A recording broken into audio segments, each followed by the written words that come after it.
Low back pain is such a common complaint. We used to get many cases in our day-to-day OPD based practice, but due to our huge patient load and our inappropriate training, we can miss many cases actually which need a specialized treatment. So this low back pain patient must be treated as per a proper guideline, and I think uh, for our resident, um, I try to share my knowledge along with some operative procedure and some short note which help you in um, respect to the clinical practice as well as exam purpose. Now, before going in details in low back pain, you have to know what are the causes of low back pain.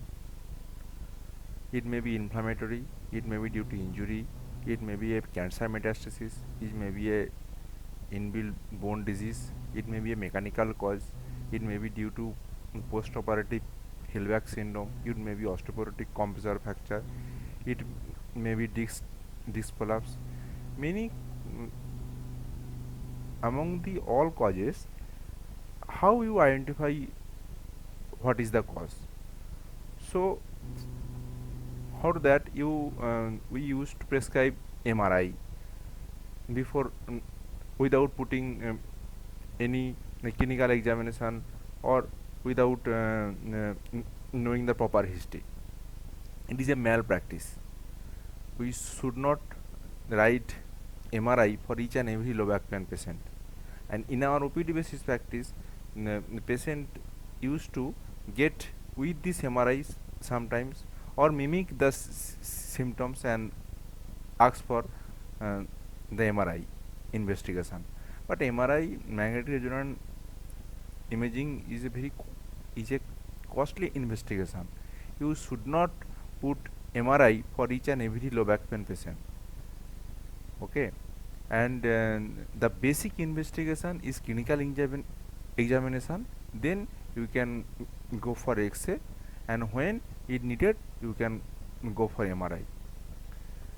So in our daily practice, we can categorize all the patient in three categories: child, adult, and geriatric age group. In this broad category, we used to get maximum patient in adult age group. The most common cause of low back pain, if it is acute, it is due to posterior vertebral disc prolapse. Most commonly, this patient came with a history of sudden pain followed by stiffness of the back during picking something heavy weight from the ground. Is a typical history. After that, the recently a group of young patients used to came in our OPD with a back muscle spasm. It is due to postural low back pain, or it is also called IT sector computer disease. Due to prolonged computer work, they are suffering from neck spasm, back muscle spasm, and lack of proper exercise due to our heavy hectic lifestyle. Then spondylolisthesis is a group of people used to came. They are usually mechanical labor, come from the remote village, and they are used to do heavy work, and they sometimes they will give some injury history many years ago. Then some young patient may present with pain started from the lower back and also the stiffness of the neck. They are the group of ankylosing spondylitis patient. It nowadays called as axial spondyloarthropathy. And some patient, middle-aged woman mostly, may present with a low back pain, but in your clinical finding you cannot assess any clinical finding, and you have to exclude depression or any neurological or psychiatric component of that pain, because in generalized anxiety disorder or chronic fatigue syndrome or chronic pain syndrome, the threshold of the pain is decreases. Now in certain group of patient used to refer from gynae or may come to orthopedy itself with mm, low back pain. We have to evaluate for pelvic inflammatory disease. Sometimes some pelvic tumor it may cause pain. PCOS also a cause of low back pain, and post CS patient used to came ROPD with a low back pain. So you have to evaluate accordingly. This is a X-ray. You and I have taken for a routine examination of a female patient, and the diagnosis was calcified degeneration of thyroid. So it is a small example, but you have to check all the patient as per protocol. Now in geriatric age group, they used to came with a low back pain. Most common cause is osteoporotic compression fracture, and sometimes it may not associated with compression fracture, may, maybe in multiple level mild fracture, but they must give some history of trivial trauma followed by a low back pain. But uh, some active patient may also came with low back pain in geriatric age group. They are mostly from degenerative disc disease of the lumbar spine. Then some patient they will present with low back pain, but after if we go for investigation we can explore he is suffering from multiple myeloma, he is suffering from metastasis even. So in old age you have to exclude all the serious causes. Okay, see, this is a radiograph of a geriatric patient came in our OPD with a low back pain, simple low back pain, and on proper inquiry I just know that he has a complaint of multiple urination or increased frequency at urination at night. I thought it was due to BHP. After that, uh, he I just saw his X-ray and I astonished that it was a sclerotic metastasis in the lumbar spine, both AP and lateral view. It is very obvious. It is also called ivory vertebra. This was a case of prostate cancer metastasis to the lumbar spine. Okay. Now some cases in the age group, in the very young age group, in the case of child, they also present with low back pain. The most common cause is congenital spinal diastasis or dysmorphism or dysgenesis of spine, but sometimes they are come with history of trauma. You have to evaluate. And there is a recent problem in our school going children. They are used to carry a huge weighty bag along with the water bottle and foods, etc. Though their parents used to take care of, but maximum students have to bear their big bag with their own, and that can cause a repetitive stress syndrome or low back pain in the growing age group, because the spine is very soft. They can cause the spasm over the spine, so it may be a cause of low back pain in the child.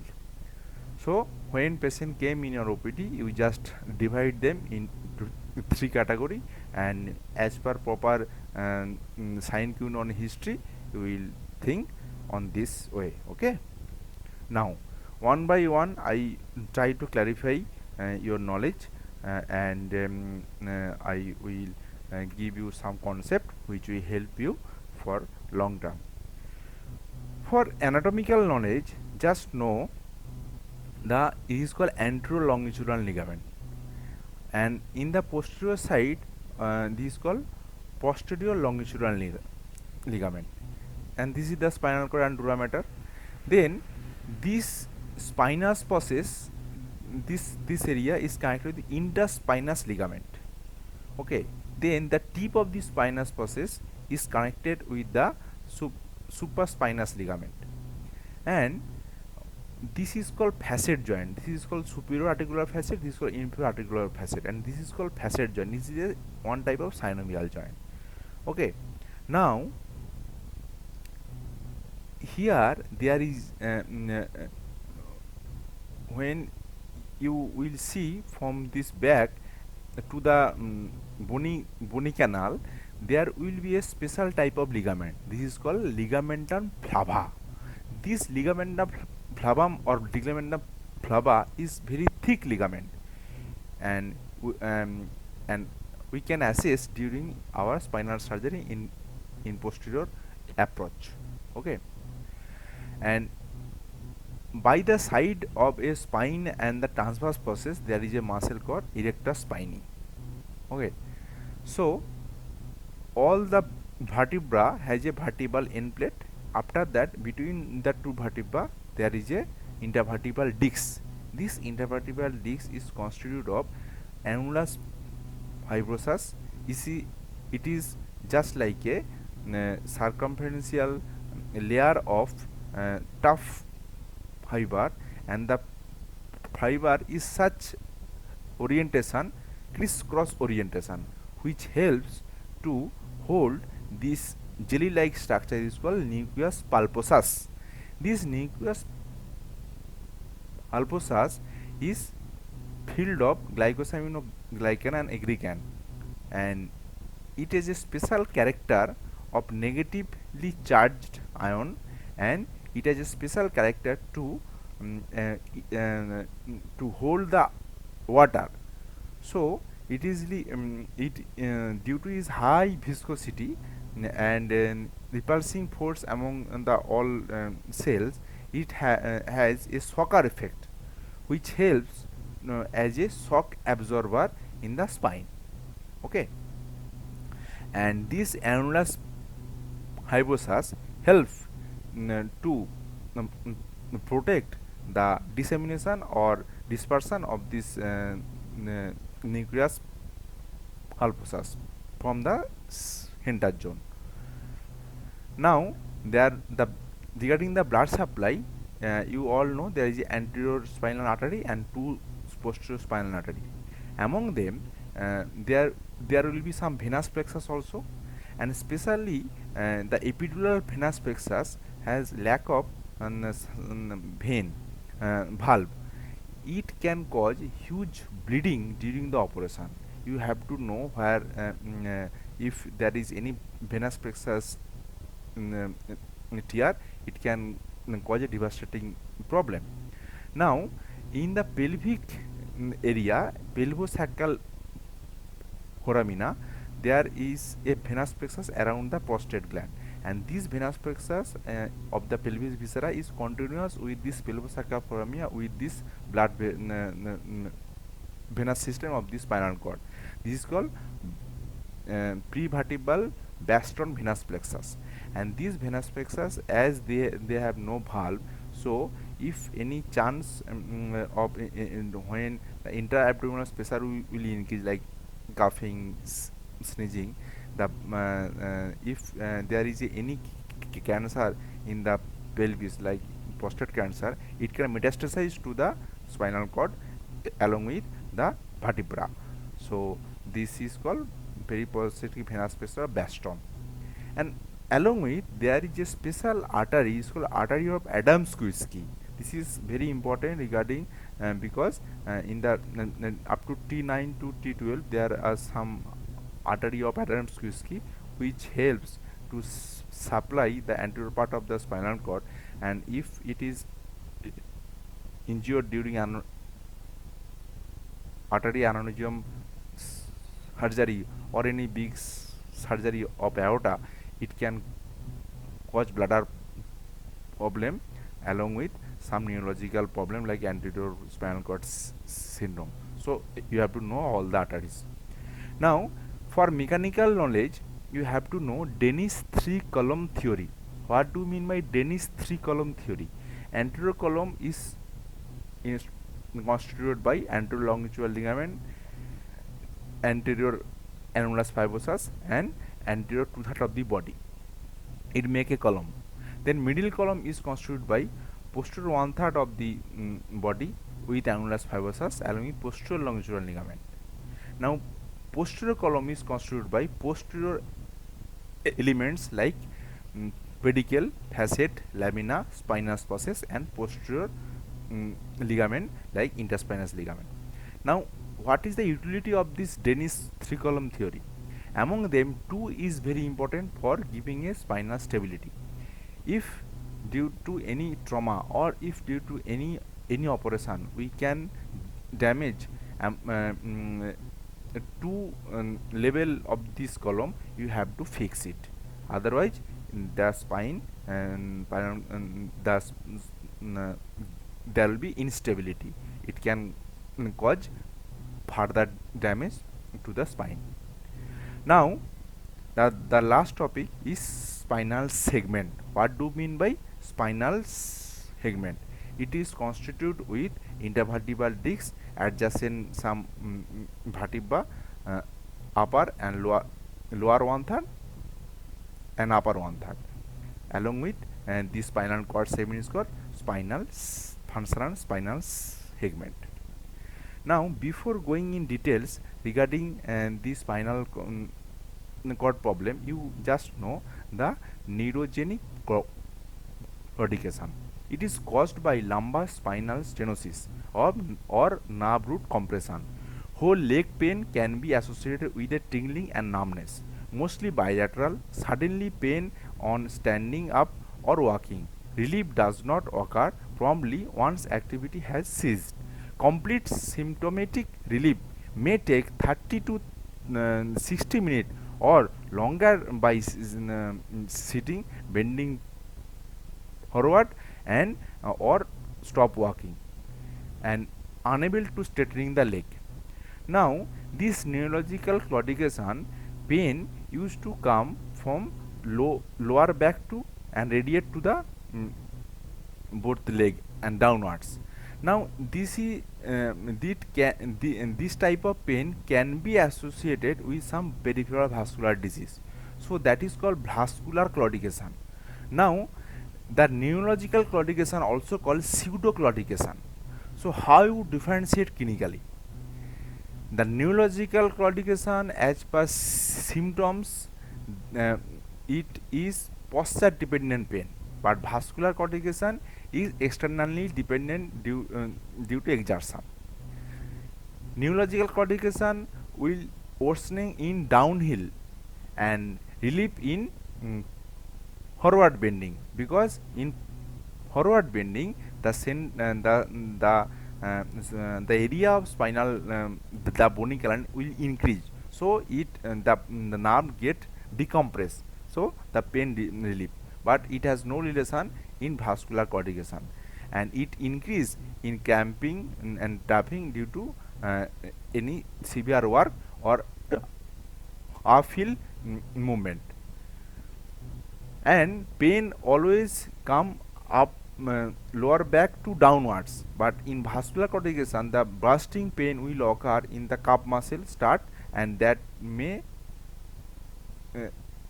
increase up or may be extend up to the buttock or thigh, so it is downwards to upwards. And in neurological claudication, if we get some clinical examination, we can found the weakness or numbness of the limb, but vascular claudication there will be no neurological problem or no neurological weakness or numbness. In neurological claudication, there will be no alteration of small and middle artery pulsation, but in vascular claudication, sign q1 is small and middle artery decrease pulsation or may be absent, cool extremity, decrease the hair growth, pallor, and in leg elevation, or is also called Barger angle. You all know. And on diagnostic, how you know? MRI, we can see the nerve compression. I will discuss it in the radiology group. And if we do duplex scanning of the lower limb Doppler study of the vascular structure, we can see the ankle brachial index that will decrease less than 1.5. 1.5, more than 1.5 is normal, but less than 1.5 is abnormal. Less than 0.9 is critical, and less than 0.6 needs urgent intervention. Okay. Now is a small MCQ. If ankle brachial index is more than 1.5, like 2.5, what does it signifies? It signifies atherosclerosis. Okay. Now, posterior intervertebral disc prolapse is the most common pathognomonic variation or pathognomonic cause of acute low back pain in adult. Regarding the disc pathology, if there is degeneration of the annulus fibrosus, then the disc the nucleus pulposus will come through the rent of the annulus fibrosus. If it come up to the border, it can cause prolapse. Then if the annulus fibrosus ring is torn, then it come outside the annulus fibrosus. This is called extrusion. Then after extrusion, if it comes on the other level above or below, then it's called sequestration. Okay. So if there is only degeneration or only just protrusion within the disc, this only symptoms is low back pain. But when it is protrusion, it can cause with leg pain or neurological claudication, because it can cause neurological complaint. If it is extrusion, it can cause neurological weakness or finding along with low back pain and claudication. And sequestrum is the exaggerated part or neglected cases. Okay. So this is the staging of vertebral disc prolapse, and this mostly posterolateral disc is used to get prolapse, because anteriorly it will not go usually because of strong support of anterolongitudinal ligament. And vertebral disc prolapse will cause a list. List is a special type of bowing of the spinal cord, but head will be in the central. The bowing of trunk is called list. And if this the disc will displace direct posteriorly, this is called axillary type. If it disc posterolaterally, this is called shoulder type. Now if it is axillary type, to prevent the nerve compression, the patient will list to the same side. So axillary type will the same side list, but if it is shoulder type, patient will list to the opposite side. So clinically you can assess where is the or the type of the posterovertebral disc prolapse. It is direct posterior or shoulder type. Okay, but you have to confirm it by MRI. Now what is red flag sign? It is a special type of finding. It will endanger the patient for bad prognosis, like a history of severe trauma, like a history of tumor, weight loss, constitutional symptoms, night pain, history of high rise of temperature, history of diabetes, drug abuse, or what Equina syndrome. Patient has back pain, and that can cause pain in the leg and bladder bile dysfunction. They are the candidate for early intervention. It's called red flag sign. Now, after getting any type of low back pain patient, in especially in adult, you must check for neurological tests. Thorough neurological test will must be documented. Among them, straight leg raising test will be very significant and most commonly found in the case of vertebral disc prolapse. If there is vertebral disc prolapse, when you will ask the patient for passive stretch leg raising test that can stretch the nerve and it will painful. On 30-degree, if it is painful, it is very significant. Okay. Now, cross leg riding test is also significant. It signifies the big prolapse or central prolapse of the vertebral disc. That means, suppose this side is prolapse, but this is very big, or patient is suffering from central prolapse. It can cause pain due to elevation of any of the leg. Okay. Now, if we got some neurological weakness, like if L5 nerve root is damaged, then there will be paresthesia over first and second toe web space, and extensor hallucis power will be diminished. So, the neurological examination and muscle charting for lower limb is very important for evaluation the low back pain patient. And Hayward test and femoral nerve stress test is also done for a documentation. Now, for whom you will go for operation and for whom you will treat it conservatively. Now, any spinal any low back pain patient must evaluate in three segments. One is clinical sign, another is patient history, another is radiological finding. Now, suppose you have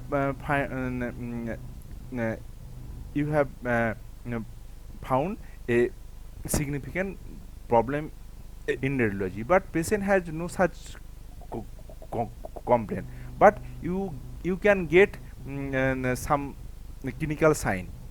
You have to merge it in a clinical radiological assessment group.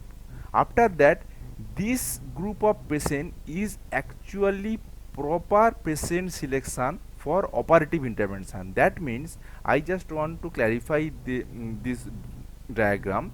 You have to choose that group of patient who has both complaint along with clinical sign along with radiological finding. Only one complaint or only two complaint is not a good patient for operative intervention. They can manage 99% by conservative management. And the cause of pain in case of vertebral disc prolapse is immunological cause.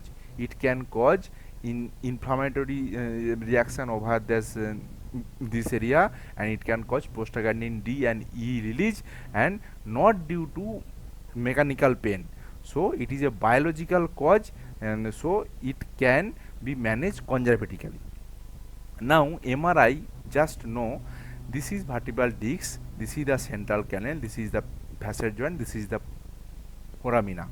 Now, if this is the bulge, this is called central disc bulge. If it is posterior, this is called paracentral disc bulge, and it is also called foramina compression.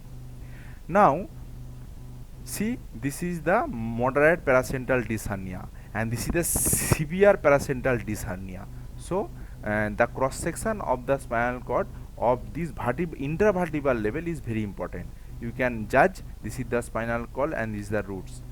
This is the cordaeguina, and on the side section you will just see the protrusion of the intervertebral disc, and in that case the whitening or nucleus pulposus will decrease here. So, this material come as a sequestration over this area, and it can cause the spinal canal. Okay.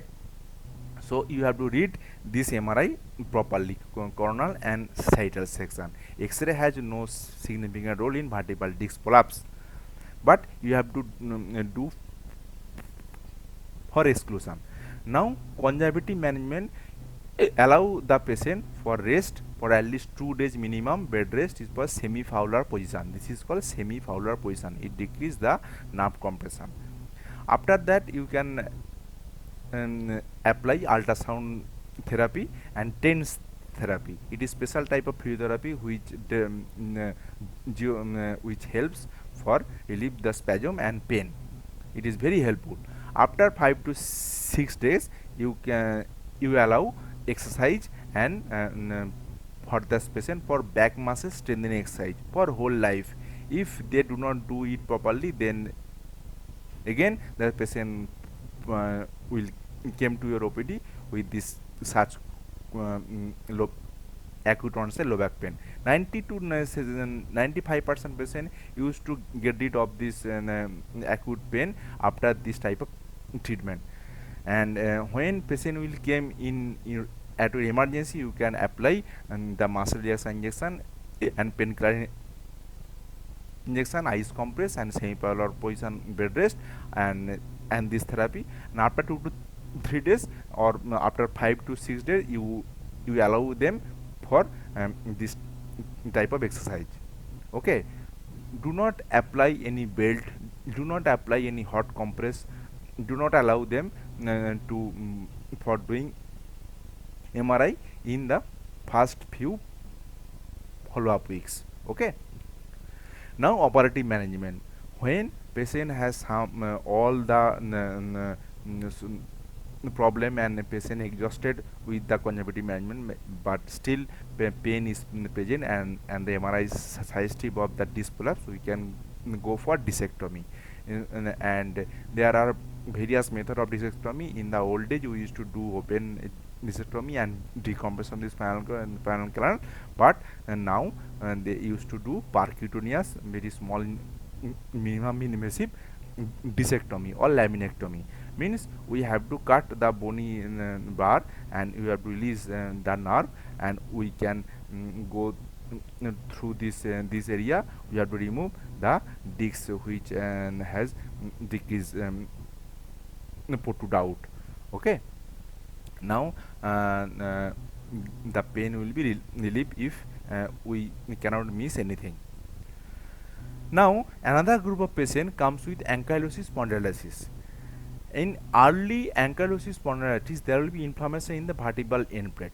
After that, due to inflammatory procedure for the whole joint and whole the spine and there and sacroiliac joint, there will be caused fusion of the spine. This is called bamboo stick spine. And 96.5% patient is associated with HLA-B27 positive, but this does not signify all HLA-B27 patient is suffering from ankylosing spondylitis, and but it is a prognostically bad. Now this HLA-B27 will cause an abnormal osteogenesis protein which will cause this fusion and aseptic inflammation, and most commonly patient present with sacroiliitis in the MRI that can be diagnosed. And clinically there will be modified Horvath test positive and direct sacroiliac joint tenderness. The 5 tests you have to know: Granulation test, direct compression test, indirect compression test, pump handle test and Patrick test. Again I repeat: direct indirect compression test, Granulation test, pump handle test and the modified Horvath test for sacroiliac joint tenderness. And this is the modified sacroiliac joint tenderness because it will help to know the restriction of the movement in the lumbosacral spine. If we put a line over this line joining the postosubiliac spine above 10 centimeter, below 5 centimeter, that will use to increase in 5 centimeter at least. But if it is not increase in flexion, that means the restriction of the joint, and chest expansion will be restricted, and there will be a simian pose. This is due to restriction of the cervical spine. This is also called wall test. Patient cannot stand with putting his nape of the neck on the back of the spine, and the buttock and the heel with the wall. That signifies that patient is suffering from ankylosing spondylitis, and patient wish to go for a stereotactic movement. So in the late case there will be a gauge problem of view. In that case we can go for wedge vertebra correction or pedicle subtraction osteotomy. Just know the name, pedicle subtraction osteotomy or wedge correction. But for Ang spons it is very important for both undergraduate student and postgraduate student. Now spondylolisthesis. Spondylolisthesis generally occur at the late run. First there is a pars plana or pars interarticularis problem. Then there will be degeneration. This is called spondylosis. After that, if this vertebra will come anteriorly, this is called spondylolisthesis, and the grading is 1, 2, 3, and 4 and 5. As the grading getting is if this displacement is more than 50%, this is called grade 3, and this grade 3 need operative intervention, and 1 and 2 can be managed by lumbosacral brace. And on clinically there will be a stepping over the central furrow from the back, and this is called Phelan-Dixon sign. Due to spasm of the hamstring, the patient will stand like this from the lateral. This is called Phelan-Dixon sign. Hamstring spasm and stepping on from the back. Patient will suffering from neurological claudication, and there may be due to trauma, degenerative disease, and during investigation you will see the L spine lateral view in full flexion, in full extension, and in oblique view, which will help to see the Scotty dog bear appearance. If the neck is beheaded, this is called spondylolisthesis. If it is with collar only, that is called spondylosis, means there is no displacement. If it is without collar, then it is normal. If it is with collar, means beheaded bear, Scotty dog here. This is called spondylolisthesis. And grade 5 is whole this vertebra come in front of this. This is called grade 5. This is called spondyloloptosis. This is very common in athletes or traumatic. The result is very bad because of spine injury. Now spinal joint facet joint arthropathy can be managed by steroid injection and local anesthesia under CM guidance. We have a very good control under CM. We can do a local facet joint injection, and patient can go to home in the as a daycare, and it will help for in lumbar radiculopathy patient. That will help. It is the recent advancement. Now in spondylolisthesis patient, old thought is that to reduce this joint, and you have to remove the disc, and you have to do a anterior body fusion with the posterior body fusion, and you have to put the pedicle screw. Nowadays this had been this big operation is obsolete. They will do very minimal invasive. They will enter through the posterior aspect, and after saving the spinal cord, they remove this this area, the intervertebral disc, and they will put a cage. This is a biodegradable cage which helps for the bony fusion, and they will put the pedicle screw here. This is called transforaminal lumbar interbody fusion or T-lip cage with a pedicular screw fixation. Now this is the recent advance for the spondylolisthesis patient, but this operation needs a high trained, and they may be come with many complications like anesthesia problem, like chest injury, urinary injury, vessel injury, and the posturing problem. Now, nerve injury, dural tear, CSF leak, bleeding, infection, discitis, pseudoarthrosis, and instrumentum failure infection is very and subdural hematoma are the most common complication of any spinal surgery, you have to know.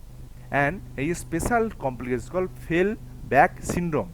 This is characteristic by disc space infection, iatrogenic instability, nerve root injury, retained disc fragment, recurrent disc hernia, inadequate decompression, and complication of fusion and instrumentation, and adhesive arachnoiditis.